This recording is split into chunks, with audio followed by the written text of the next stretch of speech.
Education টিকে সকলোকে স্বাগতম জনাইছোঁ। বহুকেইটা খবৰ আছে আমাৰ অসম চৰকাৰৰ চাকৰিৰ ক্ষেত্ৰত। প্ৰথম কথা PNRDৰ যি পোষ্ট ওলাইছিল প্ৰায় 95 পোষ্ট আছিল কিজানি সিমান মানে হ'ব।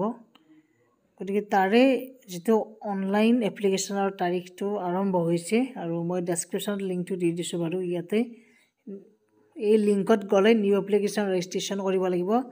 তাৰপিছত লগইন ৰেজিষ্ট্ৰেশ্যন ইউজাৰ ID দি লগইন কৰিব লাগিব, কৰি এপ্লিকেশ্যন ফৰ্মখন ফিল আপ কৰিব লাগিব।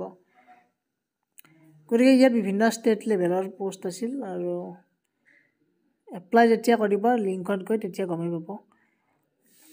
এনেকৈ নিউ এপ্লিকেশ্যনত যাব, যাই কিনে নিজৰ এইবিলাক ফিল আপ কৰিব।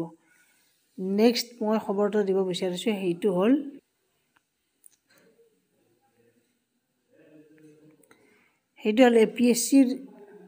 APSCৰ যি জুনিয়ৰ এডমিনিষ্ট্ৰেটিভ এছিষ্টেণ্টৰ পোষ্ট ওলাইছিল তাৰেই আমাৰ লাষ্ট ডেটটো হৈছে 9 জানুৱাৰী 2025।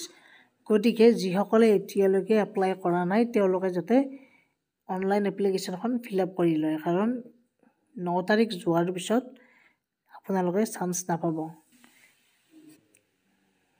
ইয়াৰ পিছতে GNRC মেডিশ্বপ প্ৰাইভেট লিমিটেড তাত পোষ্ট ওলাইছে, যিহেতু মানে ফাৰ্মাচিষ্টকে ধৰি ডেলিভাৰী বয় লগতে আপোনালোকৰ চেল্ফ এছ'চিয়েট আৰু এই যিটো প্ৰবাল.পাঠক যে GNRCmedishop.com ইয়াত নিজৰ বায়'ডাটা ডকুমেণ্টছখিনি পঠাব পাৰে ইমেইল যোগে। গতিকে এইখিনি আছিল এটা আপডেট। সকলোৱে এইটো কিন্তু 20 তাৰিখৰ আগত পঠাব লাগিব, মানে 20 জানুৱাৰী লাষ্ট ডেট।